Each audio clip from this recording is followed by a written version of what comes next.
it was beautiful, man. Like, you know, the part where he said, y'all not like us, I feel that every day, bro. I feel that every day. Like I And grew that up was a really double black. entendre with that hook. I grew up so black, so like it's a lot of this is a lot of y'all's. This ain't just Drake. Y'all not like us. Like I grew up black with like nigga. I was just talking to my brother today. Like we was talking about it because we heard the Drake response last night. He had sent it to me, so we listened to it.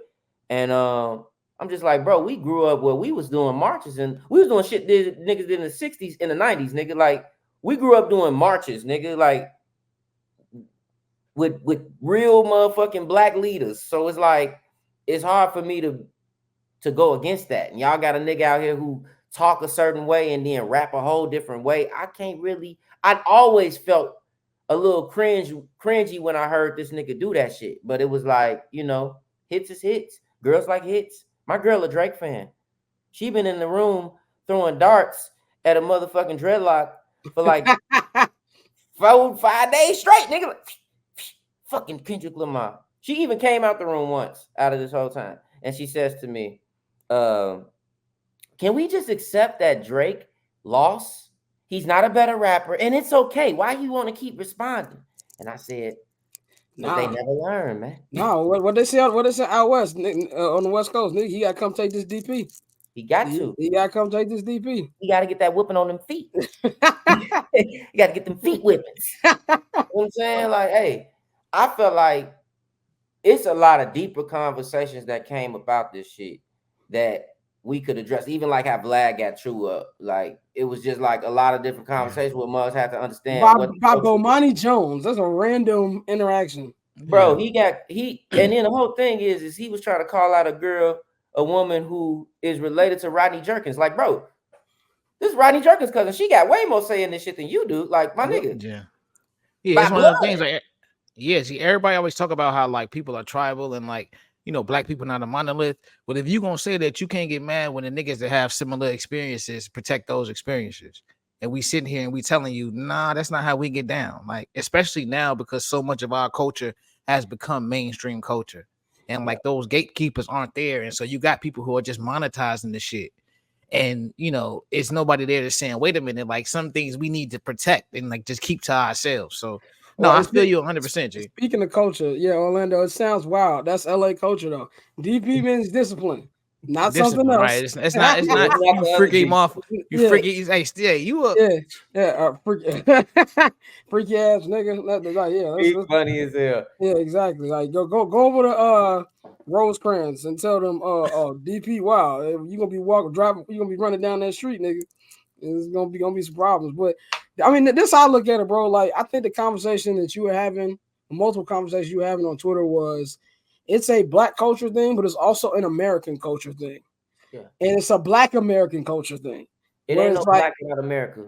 Exactly. Right. Jesse Jackson made up black, my nigga. Like, right. Yeah, it's like you go to Africa, nigga. Call yourself black over there. They gonna be like, oh, you from Americas. Exactly. Tell me how that works out. You know what I'm saying? So not that. With this, to me, man, I look at it from multiple different ways to look at it. One, from a straight up hip hop fan perspective, I felt re-energized as a fan because we all grew up in the era, but it's happened all the time. You know what I'm saying? There's people here who on the internet, and I have to keep reminding myself, back to back, the Meek battle was almost 10 years ago. Yeah. It was almost 10 years ago. So there's people who were like 24, 25, who were 14, 15 when this is going on. So they're 1 year old when they remember Jay versus Nas. Right. And this, to me, I believe, is the biggest battle in hip-hop history. Just because of where these two dudes in their career, they're way more successful at this point in their careers than I believe Jay and Nas were at their point in their careers. Nas coming down a little bit. Jay was still was I think that's when Jay just started being acknowledged as the best at that time. Kendrick and Drake have been at the top of their game for at least the last 10 years. So this to me is why it was exciting and seeing it from that. But as a straight up Kendrick Lamar fan, as a guy who I've been a fan of West Coast rap even before I moved to LA, and somebody who lived in LA for 10 years, I felt very vindicated this weekend. I'm sorry, I did, because It's what I've been saying about Drake and what Kendrick said in the record. Keep making your songs. Maybe put my hands in there. Keep making the control. Keep making the songs that I want to hear when I'm out. You know, if you with a female, if you out at the party or something like that, that's what I want to hear. But when it comes to this rap stuff, bro, you not built like that, G. One of them. Go ahead, Dante. No, but it's my thing. Like, and you know, obviously, you see my name. I made that name about like 15 years ago. So it, you know, I still think Kendrick won, but at the same time, not even, bro. But at the same time, his responses, if we talking about raps, they were good. They just weren't better than the competition. So that's what made this so great. It was the fact that we finally asked for this. We've been waiting for this. It's been building. They've been sending subs both ways. And now you have it where they actually go at it. And now they're going back to back to back to back. And, you know, you talked about the back to back being 10 years ago. We could take it a little bit further. Like a lot of the people commenting on this conversation, they don't remember when niggas would just run the Hot 97 and drop a freestyle on a nigga. Yeah. Like, they wasn't listening to 300 bars and running. They wasn't out here when people were really taking real shots. That's why I didn't like when people were just saying, "Oh, it's messy." They just taking shots at each other and throwing dirt. Like, yeah, nigga, that's what the beef is. Very soft. That's what rap beefs are. I thought that was crazy because, like, y'all say that this messy. I saw some rapper, we won't speak on his name, but a rapper went on an interview and said that it was just chatty patty. It was messy. And I'm like, but if you ask these rappers who they favorite rap beat disses was, that's why I fucked your bitch, you fat motherfucker, or what was the other one? I bust on your baby's car seat. On your baby like, seat. Left condom on your baby seat. That's not messy. The only real great, there's a couple of them, but like fucking No Vaseline, Real Motherfucking G's, like even those are, even Real Motherfucking G's is speculative. But rap beef became messy when KRS One said that Roxanne Shante is basically for everybody. G, it was a long time ago when rap beefs got messy. Yeah, see, oh man, I got so much. Go ahead, man. To say in so little time when it comes to that piece. First of all, I mean, y'all have y'all tribalism, but y'all tribalism ain't like what I've seen on the internet. Like, I've seen people who act like they're about to go to war for Drake, go get a OVO tattoo on their arms or whatever. I think that shit is lame. You can like an artist, but still be objective, right? I've seen people who have said that Kendrick has to prove the allegations against Drake, like Drake ain't throw no allegations at Kendrick Lamar. And even with that right there, what y'all was talking about, oh, this is messy, this is chatty patty. But when you say, what was your favorite diss song, is That's Why I Fucked Your Bitch, You Fat Motherfucker, West Side, like the whole intro to going way too far started with that song right there. And even though Vaseline is chatty patty and messy, every beef is messy because you probably know something about somebody you're rapping against. You're not about to rap against somebody in no battle and talk about the sun, moon, and stars and why you better than this person because you got this many bars and all of that stuff. No, the whole point of a battle has always been to embarrass your opponent. And in a sense, that's what Kendrick did to Drake, because he took his formula and he basically ran with his shit. And even if he don't got an 11-year-old daughter, now let's remember, there's a lot of bitches out here that said they got pregnant by Drake. We know this. We've had even women say that, hey, he forced me to get an abortion. We know this. This is stuff that is not old. There is actual video of the internet, actual right videos now. And all of that stuff right there. So even if they were feeding him information, which I doubt, because if you was feeding a nigga information and you got him, oh, there's a video, be like, oh yeah, Kendrick Lamar, yeah, K-Dot. Yeah, man, Drake got an 11-year-old daughter that he trying to hide, fam. Hell yeah, G. Talk about that shit in the rap. Got this nigga, y'all. And there'd be a video of that shit. There'd be a video of you embarrassing this nigga, giving this nigga false information. Until that comes out, then that shit is speculative as well. Because there's many videos of women saying that this dude popped him and he didn't win goals. We wouldn't even know about Adonis if it wasn't for Pusha T. He would still be a secret out here in the world. So with that being said, unless Drake is also going to say that, hey, Here's the proof of here's the photos of Whitney with her eye beat up, or here's the Ray Rice footage. Then we ain't got nowhere to fight on either side. At the end of the day, it's how good these tracks are. How much do you embarrass your opponent? And Drake and Kendrick Lamar is like Floyd Mayweather and Manny Pacquiao. Was Manny Pacquiao decent in that fight? Yeah. But Floyd was just that damn better. So, I mean, it is what it is. I'm just happy that Drake showed up. I'm not saying that I'm shocked that he didn't. Can I have a comment on what you just said? Go ahead. When you say I'm happy Drake just showed up, that's the problem right there. If we don't view that nigga as one of them ones when it comes to rapping to begin with. But he raps. He raps. He raps. No, that. So let me. No, but what I'm saying is, you say I'm glad he just showed up. That means you didn't have high expectations for him to begin with. Let me finish. I'm glad he showed up, and I'm glad he showed out. So glad he showed up because normally we will still get subliminal ass disses. Like when these things happen, we normally get subliminal ass disses.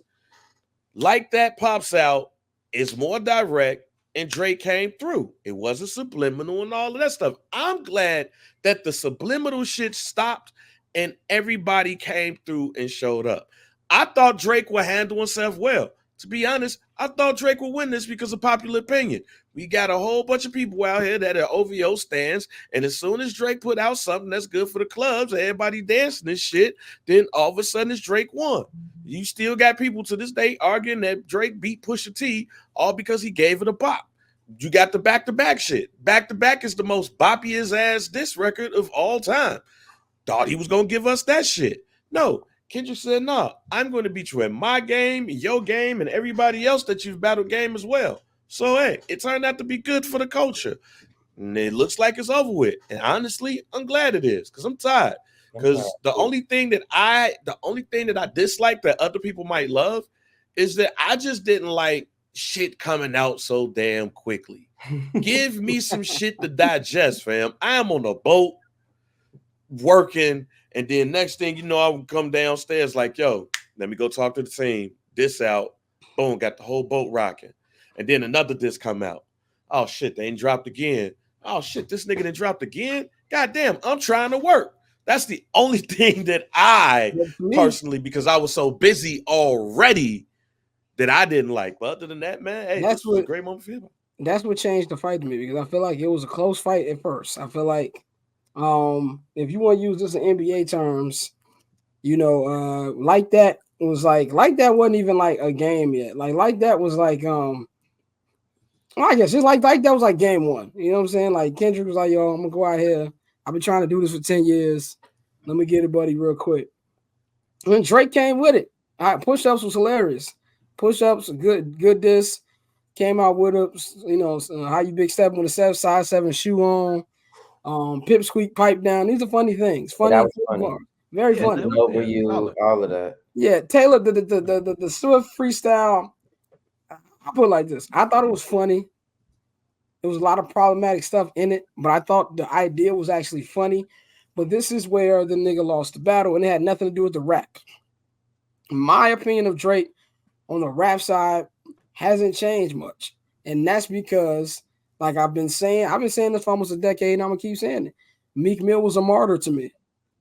He had to die, but he changed my opinion of Drake as a rapper forever in a way that Drake will never be able to change it back for me.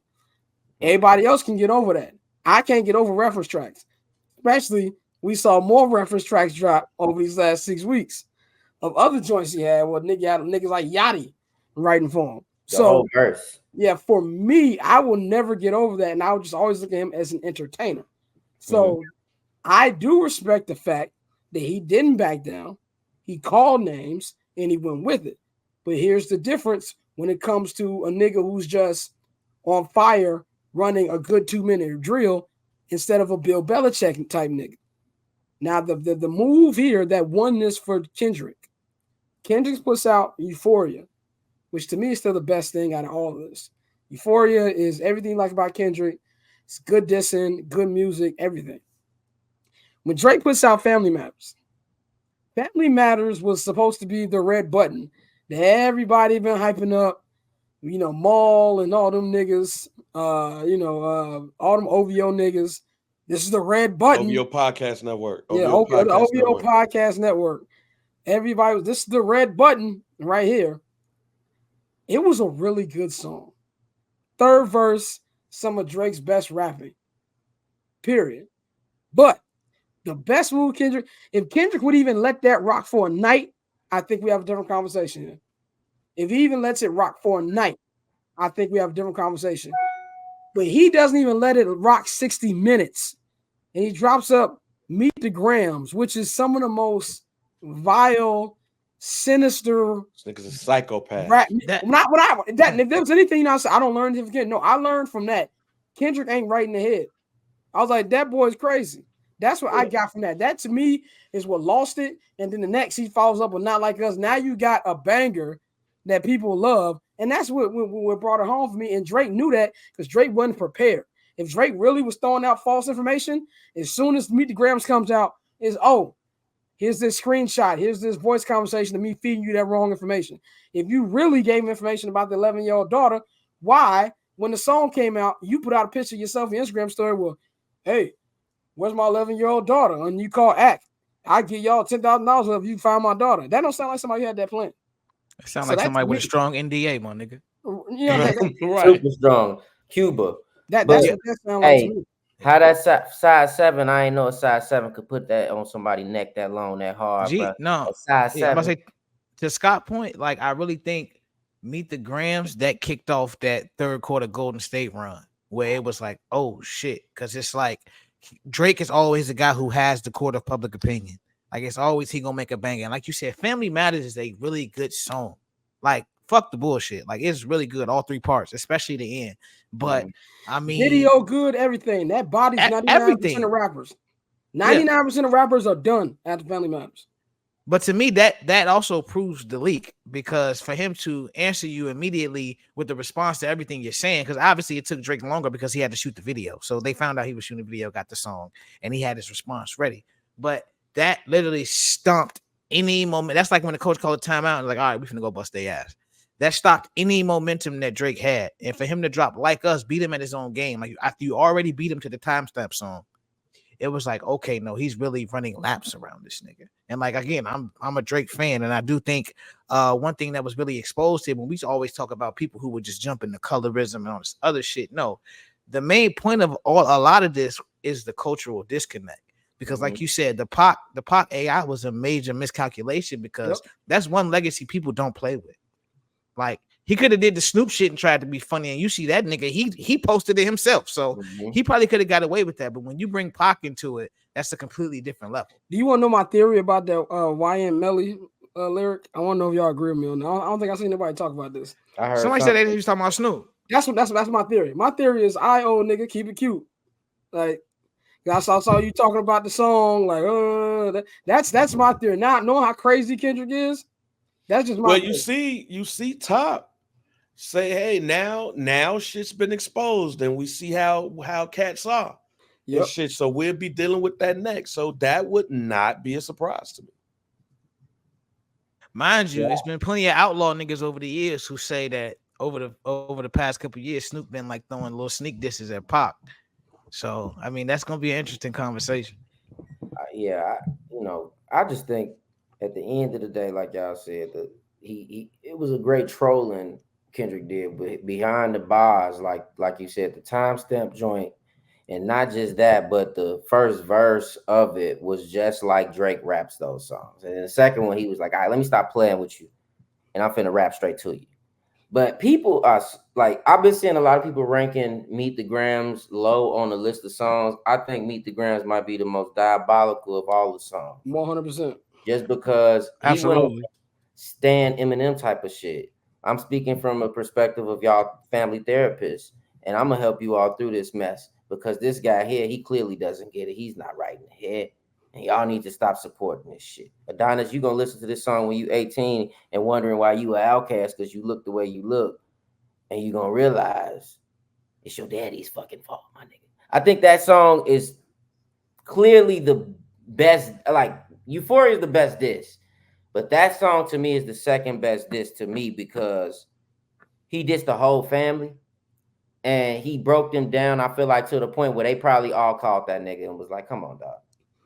Like, Hey, I saw a tweet. And I wish Pav was here because I want an explanation. Oh, you'll get your explanation tomorrow on Summer Sessions. Because we're not letting that nigga out of this. Yeah, because I saw a tweet that said that Dennis Graham, Drake's daddy, was trying to finger chicken Delilah.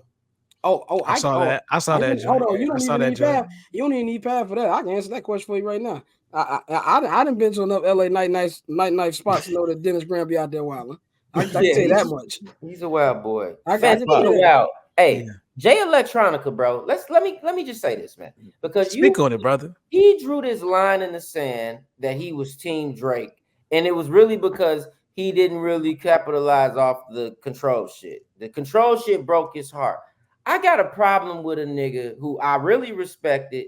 I like his music. I think he's important, but I got a problem with a nigga choosing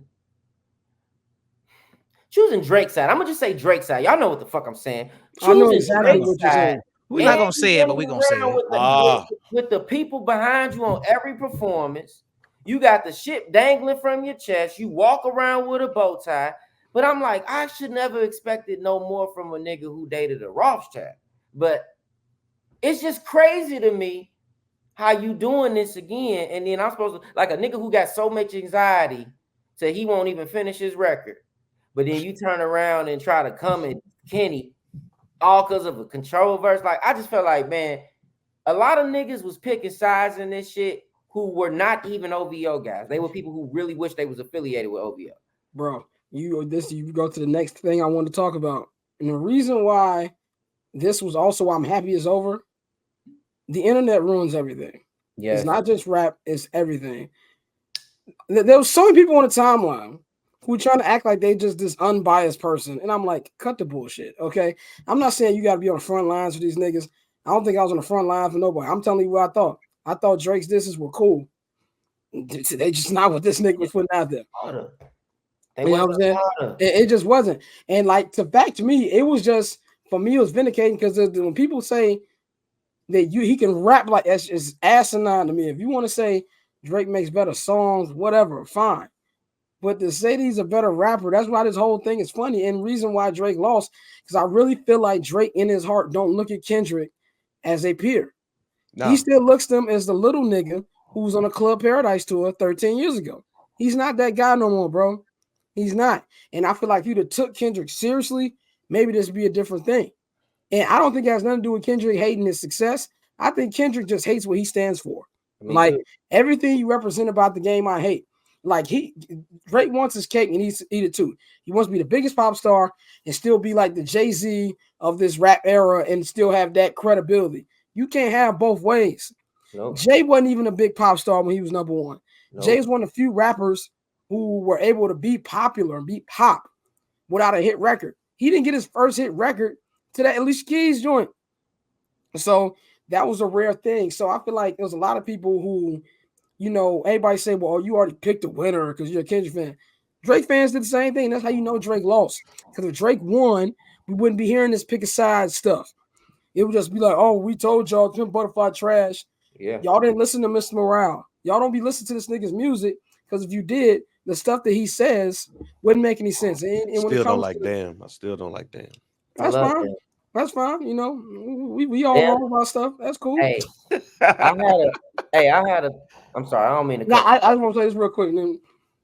And this is the thing I want to say about this. Like, to me, where everybody talks about what's true, what's not. Do I know if Kendrick beats his wife? No, I don't know that. I have no idea. But one thing I do know, there's no proof of this. Like, if I'm gonna do that in rap war, you know what I'm saying? If we're gonna do this, I'm gonna have a picture. I'm gonna have a police report. I'm gonna have something. You know what I'm saying? And then at least, and then you got her brother tweeting, "Oh, get him, bro." I tell you this right now. I don't care how much money a nigga got. Nigga beating up my sister. If there's anything I'm not gonna do is tweet about the nigga on Twitter. No. All right, that's one thing I'm not gonna do. Nope. You know what I'm saying? Like, even if it's one of those situations like, oh, well, you don't know what's going on. Yeah, I don't know what's going on in the household. But if nigga beating up my sister, first of all, nigga wouldn't be able to rap to begin with, number one. Right. Number two, I definitely wouldn't be tweeting. So you got that. But with the Drake thing, one, Drake showed his hand. There's a couple things. One, Drake said in the Taylor Made freestyle, yeah, go ahead and tell him I like little girls. What made you come with that verse? Like, there's a whole thread of videos. There's a video from like So Far Gone era where he's like, oh, how old are you? 17? Why are you so thick like that? Like, what? Like, there's video of Millie Bobby Brown talking about they used to go to dinner when she was 13. What grown man goes to dinner with a 13-year-old girl who isn't their daughter or their niece? That's sicko stuff. So there's more proof to that than there is to whatever Drake is saying. And like I said, that's not saying that I don't know. And honestly, even if Dave Free was the father, whatever, why do I care? Like, what they got to do with me, nigga? Like, so to me, it was just too many different things that Drake just looked unprepared. And why it looks crazy. And you got all these other people. Drake, for 2 weeks, was badgering this nigga. Oh, I'm going to be the human, make you respond. No, you got to come for this one. No, ducking this one. So when Kendrick keeps shooting, now it's, well, I know you got your little 10 songs or whatever. Oh, I like your little record. Nah, nigga, you can't do that. The last minute and a half of the Heart Part 6 sounds very Jay-Z people's talking, where Jay was just crying for a minute and a half about Nas. And that's what, as much as I love Hov, I was like, nigga, get out of here. You lost. As much as I love Hov, y'all know I am not a Nasir Jones fan whatsoever. But when he went on there crying on the radio and was just like, just frustrated on people talking, that's what I heard from Drake. And I'm just like, all right, that's it with that right there. So everybody got cut the crap, man. We all got our favorites. Let's stop acting like everybody was just in this, for the culture. Like, get out of my face with that, dog. That paper on display, haters, old news, money on the other line, so I'm not gonna hold you. Money on the other line, so I'm not gonna